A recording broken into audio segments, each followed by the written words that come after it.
There's one. Wow, that one hammered it. What is going on, everybody? Matt with Outdoor Believing, and we are back. And that's right, if you can tell, we are on my boat. Boat update. Sent the prop in to get it checked to see if it was spun. It was not spun. They gave it back to me, said put it back on, see if you can replicate the problem. I have a date in 2 weeks to get my boat back into the shop just in case. Put my prop on this morning, got out on the lake where we're at right now, and it's running fine. I don't know what the heck is going on. I don't know why the RPMs shot up like they did and why they would stay there when I was at full bore, and now they're perfectly fine. Like the guy said, the hub on the prop is totally fine, and now it's working okay. So I don't know, maybe I got a problem with the gauges, but they seem to be working okay right now. So I'm not sure. Throw it in the comments if you guys have ever heard anything about this or something like this, and if you know what the problem might be. I'm gonna run the boat a little bit today just to try and replicate anything, but I don't know. If I can't get it to happen, there's nothing they can do, so we're just gonna run it. But man, I don't like having something that might have a problem, especially if I want to take it out salmon fishing on the big lake and go a mile or two out. So I don't know. Like I said, if you guys know or have ever experienced this before, throw it in the comments, let me know, get a hold of me. I just need some peace of mind. Either way, like I said, I'm going to run the boat for a little bit, but we are out. It is spring here in Michigan still, and the panfish are on the beds. I am hungry for some panfish. I'm hoping we can find some. We're going to see if they're on the beds. They should be. We're going to throw some jigs at them. I got some crawlers. I got a bunch of little microplastics. We're going to see. I got some teardrops, and hopefully we can get something to bite. So stay tuned. Thanks for staying with me. I really appreciate it, and we're going to get to fishing.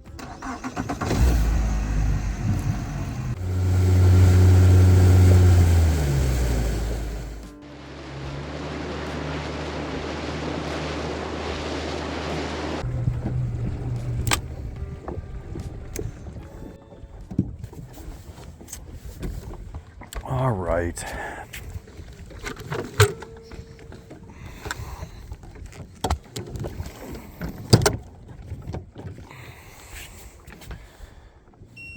Anchor up for a few. So on a couple of these rods, I just got my 6-foot Berkeley lightning rods. They're medium lights. This one I'm gonna run just a bobber down to a little teardrop with a little octopus plastic on there. Check that out. Pink with pink dots. Always done good on this lake with pink. Sorry, there's a lot of noise. There's people doing roof work. And then, like usual, just got my bottom rig. Same rig I use on the rivers. 10-pound main line down to a 3-way swivel split shot. Probably take one of those off. 5-pound leader down to a very small number 8 bait saver mustad hook. And we're going to throw a night crawler on that one, or part of a night crawler. So for this rig, it's got some nice juicy night crawlers. We're just going to use half of one of these. But for this, you just go through the tip, pop it out like so, turn it around, put it back in. Cut the crawler right in half. Bam. Throw that back in there. We're going to use the night crawler until we find some fish. Now this lake has some good crappie in it, some good gills, perch, everything. Hopefully we can find some. I'm hoping there's a little island that comes up right here, and it's a great spawning area. Might even be some leftover crappie from the crappie spawn, some gills. Never know. It's not really the best time to fish right now. It's like noon, but had things going on. All right, we're gonna give it a go.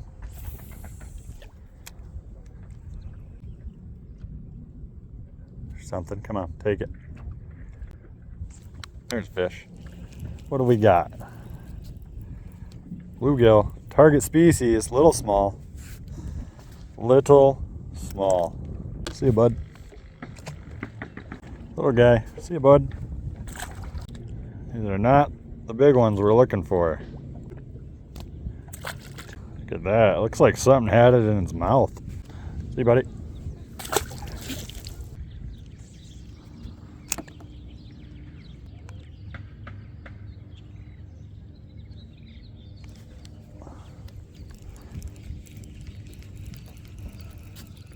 There's a better one. That's what we're looking for.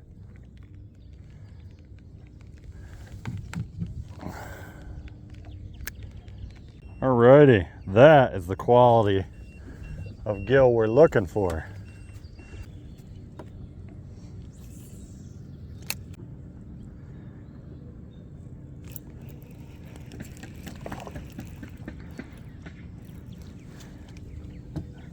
Right, that one's close.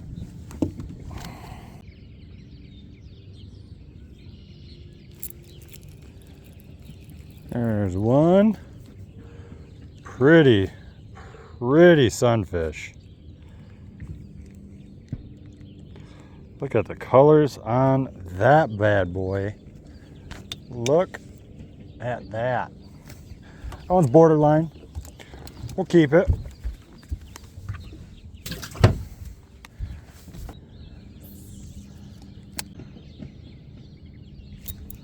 Got another one.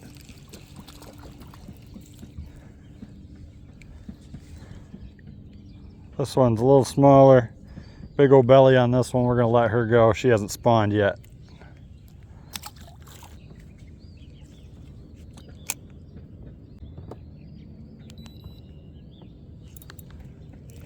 There's one. A better one.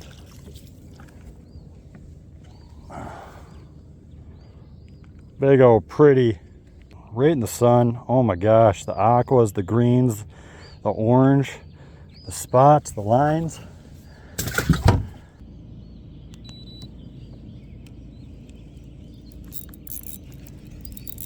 What we got? Didn't even know he bit. Good size rock bass. Not really what we're after. There is a school of gills right here. See if we can get some of the big ones out of it. There are so many fish right here. It is bananas. So this, I mean, if you got kids, this is the easiest way to fish. Springtime panfish, I mean, you can find them in the shallows. They're usually grouped up. It's a blast. I've caught a ton of fish today. I got another one on right now, I think. Oh, lost him. But little tub of night crawlers, red worms, wigglers, anything. Wax worms, hook, bobber. Don't need a bobber. You can fish the bottom like I'm doing. It really doesn't matter. It's a great way to get the kids into fishing. Now we just got to find some jumbos. Looks like they're in the deeper water just a little bit.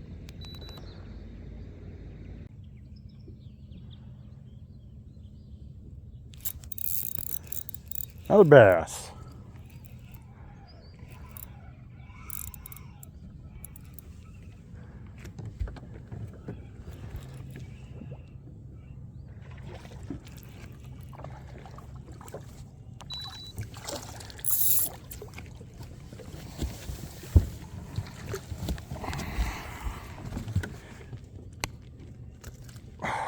Got him. All right. Peeing all over my boat. See you, bud.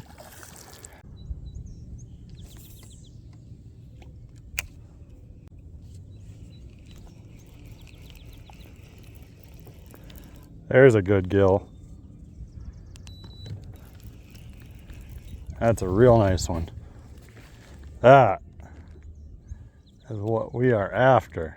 Peeing all over my boat again. I mean, look at the size of that dinner plate gill. Oh, beautiful.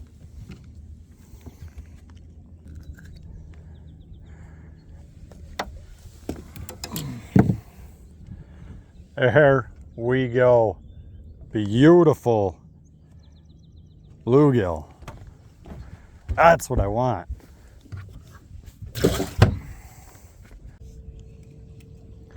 I get about 5 more, I'll have enough for a nice little meal. There's one. That might be a good one too. That is a good one. All right. Found some big ones, and they are peeing everywhere.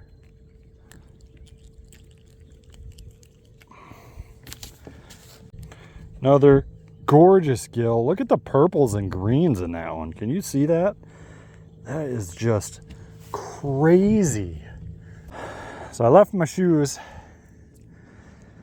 in the car, and this floor is super hot.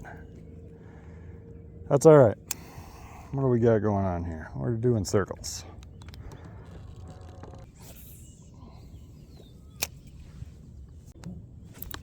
There's one.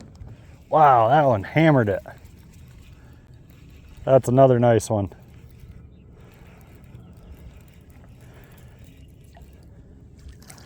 Another big old dinner plate.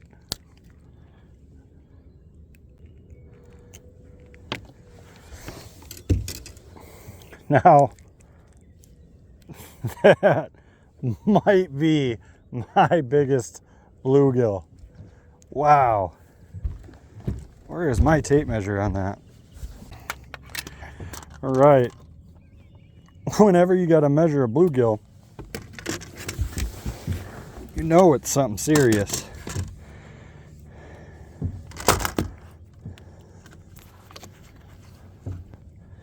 Let's see what we got. Man, honestly, that gill is only 9 inches. But that is a huge 9-inch bluegill.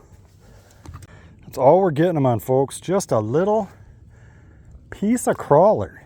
Man.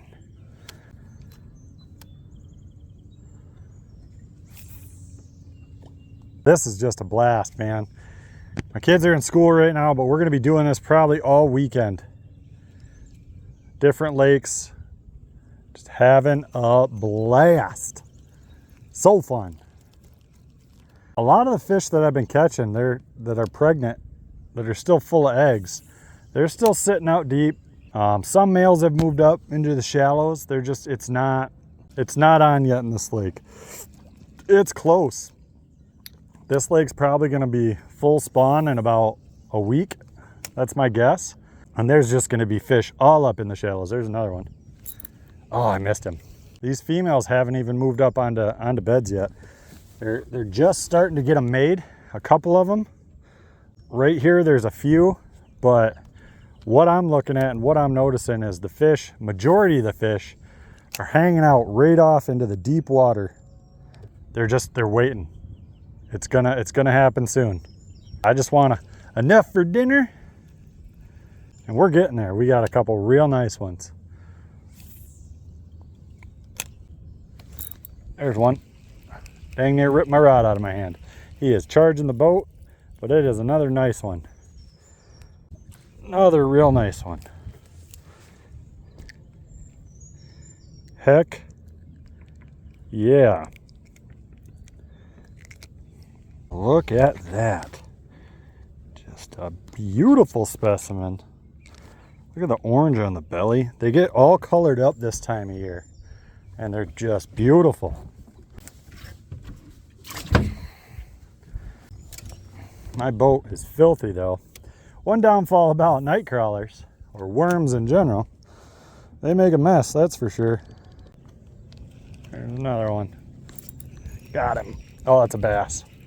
Oh, it's a rock bass.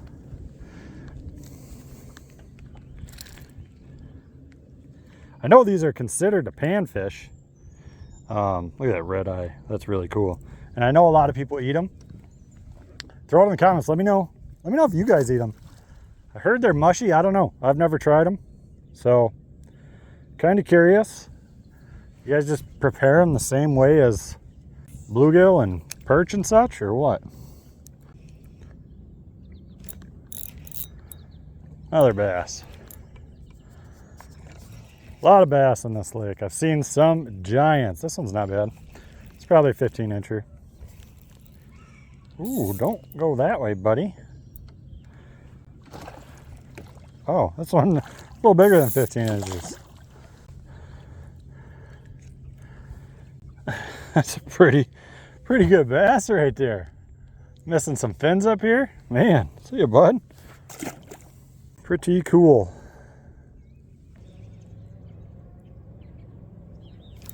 There's one.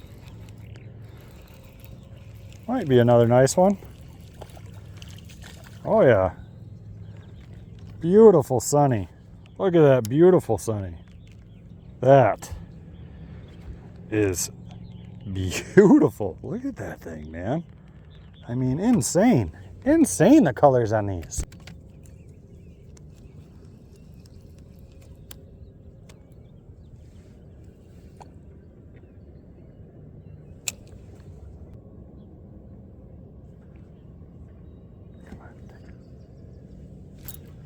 There we go. Yeah, got a nice crappie. That's awesome. Look at that crappie. Not a jumbo, but you know, 10-incher or so. Gonna eat up real nice. That was awesome. I saw him eat. Bunch of gills out in front of me. Starting some beds up there. There's a nice one.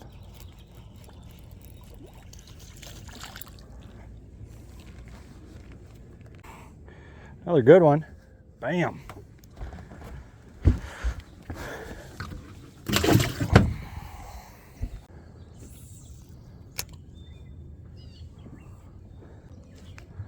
There's another one.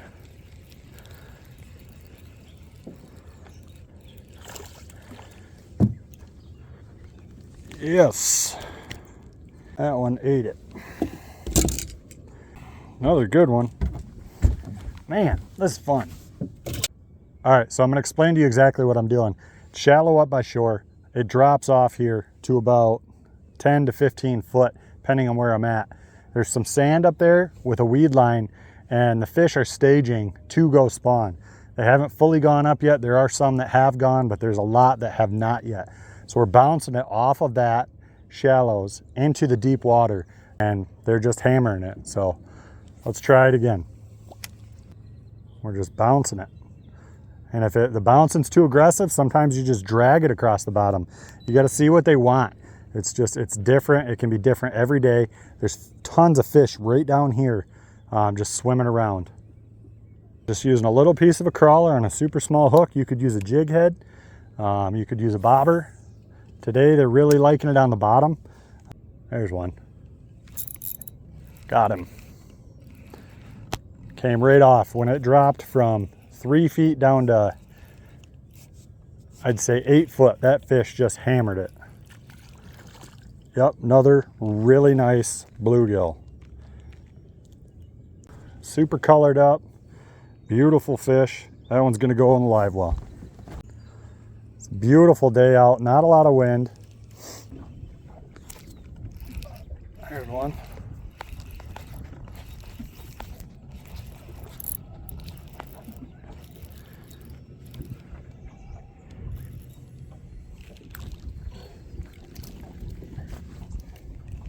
We found the jumbos. Beautiful jumbos.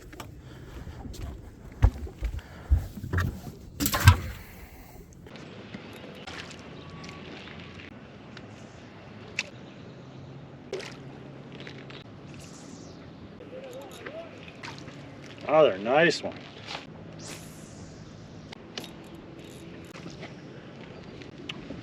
Bam.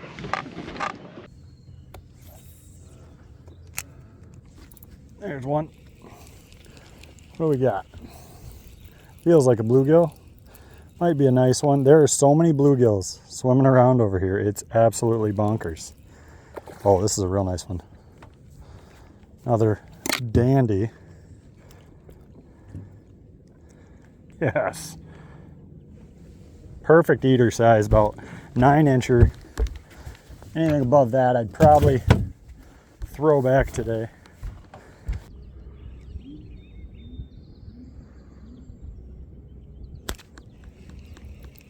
Little guy.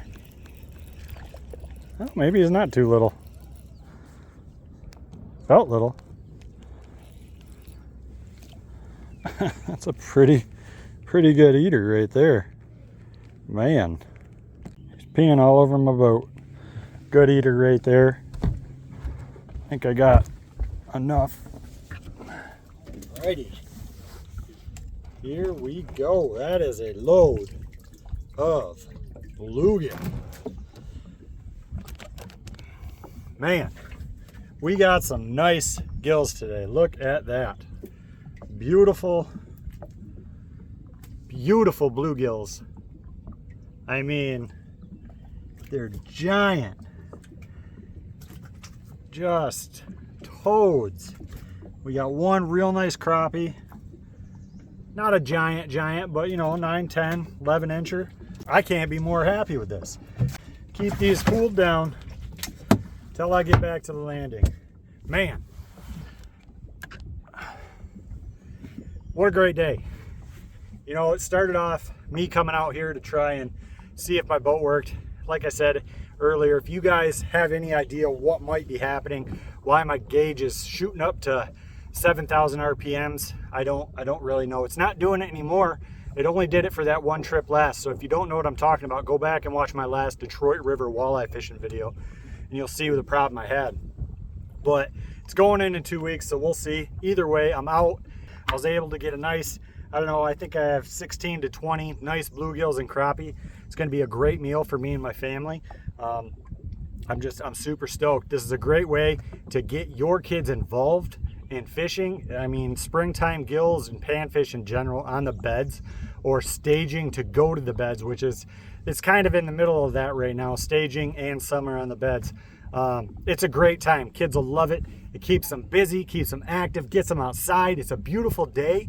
I'm probably going to pick my kids up here later and we're going to get back on the boat and maybe take them out fishing a little bit, or we're just going to go for a boat ride. So either way, I appreciate you guys watching. We're going to take these home. We're going to clean them up. We're going to cook them up. I can't wait to make a great meal out of this. So super pumped. Happy day. I will see you guys in the kitchen. So the audio didn't work too good, so I'm doing a quick voiceover. First off, I cut behind the gill plate. I end up taking my little knife, outline the fish, cutting down the back spines. When I get to about the vent, I pop it through and cut out to the tail. Then I flip the fillet up, start cutting down to the rib bones, pop through the pin bones, and cut the fillet the rest of the way off. Then I have the fillet. I'm going to skin it, and then I'm going to take the pin bones out just like that, 100% boneless fillet. Here we go, guys. We're back in the kitchen, and I got the fish all filleted, all cleaned up, and they are 100% boneless. I mean, look at these fillets.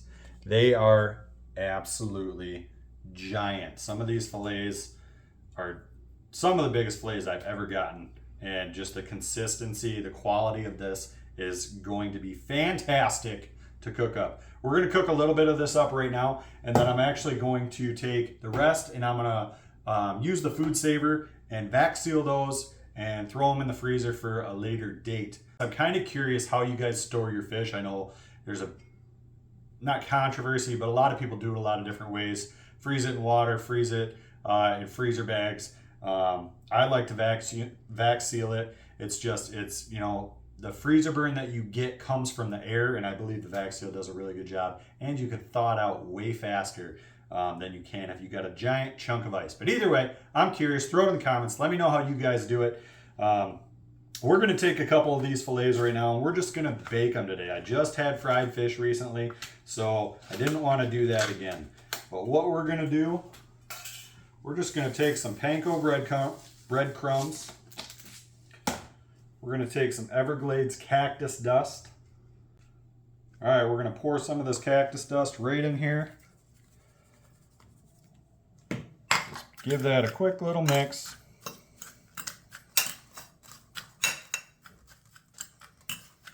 A little bit heavier. I like them very flavorful.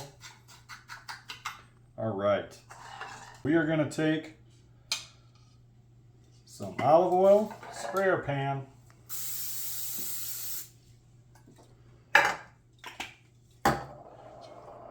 take our fillets, Dunk them in the egg wash. Right into the panko.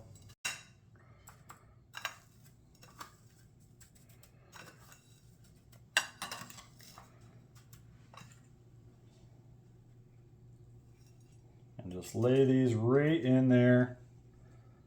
Let them dry just a little bit. Part of the key to this too is getting the breadcrumbs on it and kind of squishing it down on there so it really sticks. Go back after this video and check out my turkey hunt video. I actually just got back from turkey hunting a couple days ago. I got myself a nice bird, and it was just a really good hunt. And this time of year is always just a super busy time because you got turkey season, you got the panfish on the beds. It's a really good time out in the woods. So go back, check that video out. Let me know what you think of it. Hit the like button on it. Throw some comments in there.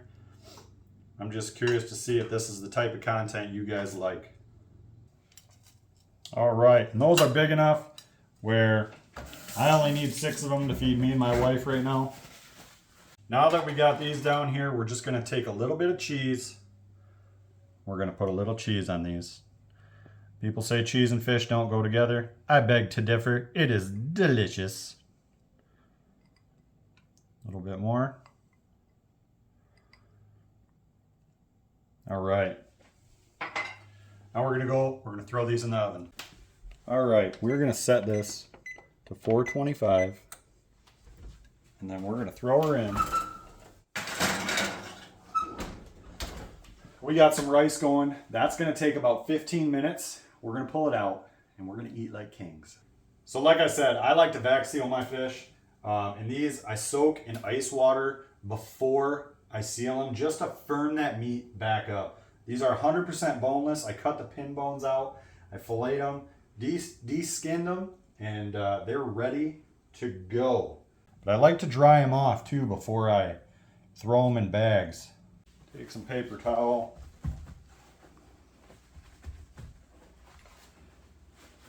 Dry these off. Then I got some pre-made vac seal bags. And the key with this is to get a nice flat layer. So I take 2, I put them together like a sandwich, and I keep them pretty flat. And I do that with all of them. I just like to put enough for a meal in one bag. It's probably about a pound. Altogether, we had I had 23 fish that I brought home. I had a blast. But I got 3.5 pounds of fillets. That is crazy incredible for that many fish. That's just a good yield. So we're gonna take, like I said, my food saver. Pop this in here. I recommend highly for people to get one of these. Hit vac seal.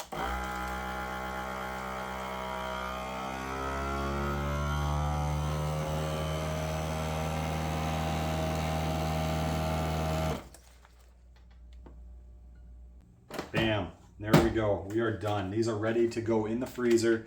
This is about a 1 pound bag, I'm guessing. Just throw this in the freezer when you want to de-thaw it. Throw it in the sink in some cold water, not hot. That's important. You don't want to boil your fish. Throw it in cold water. It'll take like 20 minutes to de-thaw, and then you can do whatever you want. Deep fry, bake, it doesn't matter. It's going to turn out great. I'm going to finish doing the rest of these, and we're going to get to eating here shortly. 3 more meals for us as a family. This is incredible. All right, 15 minutes is up. Smoking hot, look at that. Looks delicious. All right, well, these are still steaming. They look and smell fantastic. We're gonna take a little bit of white rice here.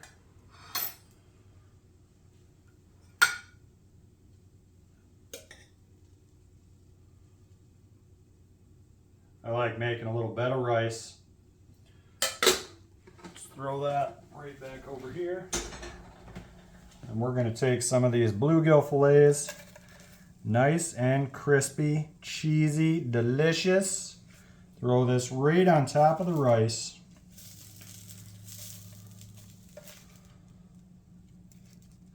2 is plenty right now. Then secret sauce. I've been on a kick with this lately. This is Bashan's, I think that, I don't know if that's how you pronounce it, but Japanese barbecue sauce, the hot and spicy. It'll change your world. The original's good, hot and spicy is amazing though. So we're just gonna take this, we're gonna drizzle this right over the top. It's gonna get on that fish, on that rice. Got a couple fresh strawberries for it. Look at that. I mean, it looks amazing. Looks delicious. I cannot wait to try this. I have not done bluegill this way in a long time, but it is smoking hot. But look at that white flesh on that. Oh, if I don't drop it. That white flesh on that bluegill. Steaming hot.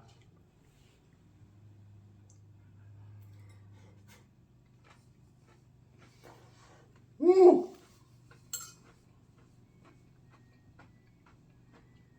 That is where it's at, people. Holy crap. So good. I know I say it a lot about Everglades, but their cactus dust on fish, it's really good. It gives it a nice smoky flavor. The panko's got a nice crunch, the little cheesiness to it. And and then the hot and spicy sauce got me there for a minute. But it is so good. And then the rice just soaks up the rest of it. Let's get some more of this. I mean, look at that. Steaming. Just looks fantastic.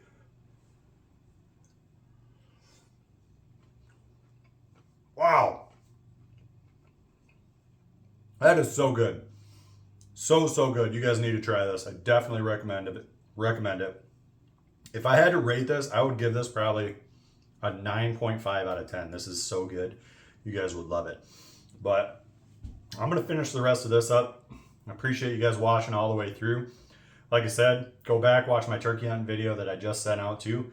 And it's a really good hunt. I think you'll enjoy it. Hopefully you liked this video. From earlier in the video, if you guys have any ideas of what may have happened with my boat, with the gauges, let me know. Throw it in the comments. Like I said, I have no idea. I'm still debating on whether I'm going to take it in or not because I can't get the problem to happen again. So I don't know. We will see. But I'm going to finish the rest of this.